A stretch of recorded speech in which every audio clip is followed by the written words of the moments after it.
I literally was on the phone with Mohegan Sun where we host the shows, and we were talking about 2027, and I Mhm. realized I'd be 61 years old in 2027.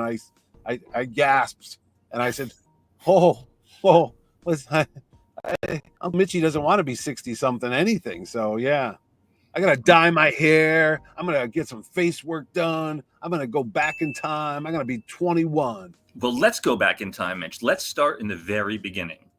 What was your first exposure to comic books? My first exposure was a guy had a raincoat and said, "Hey, little boy, want a comic book?" I'm like, "Wait, what? No, no, actually."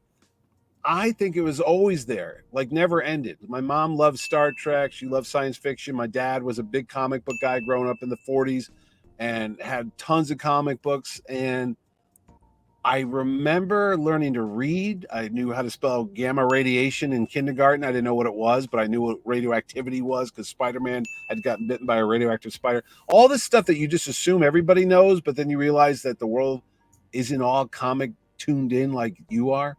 I do remember my dad buying me a bunch of comics at the spinner rack while I sat in the car, which you could do back in the 70s without getting arrested. And he was inside buying a pack of smokes. And I was looking through the window and I saw him reach over to the spinner rack by the register and pick up a couple books, come into the car and hand them to me Mm-hmm. and said, "Here, go read these." And it was The Shadow by DC Comics and a Batman comic, a Detective Comics.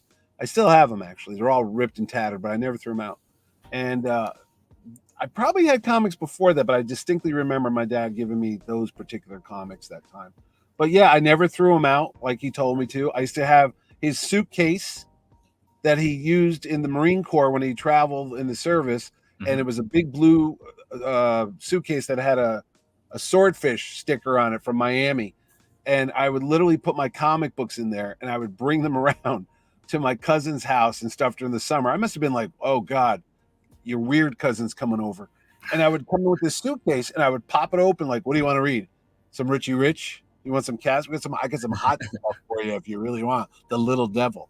And I would literally just read comics, Justice League, Spider-Man, all that stuff, and then put them back in the suitcase and then carry it back home and put it in my room. And, that's it. And it's been lifelong ever since. And it's been 50 something years now. So Wow, that's incredible.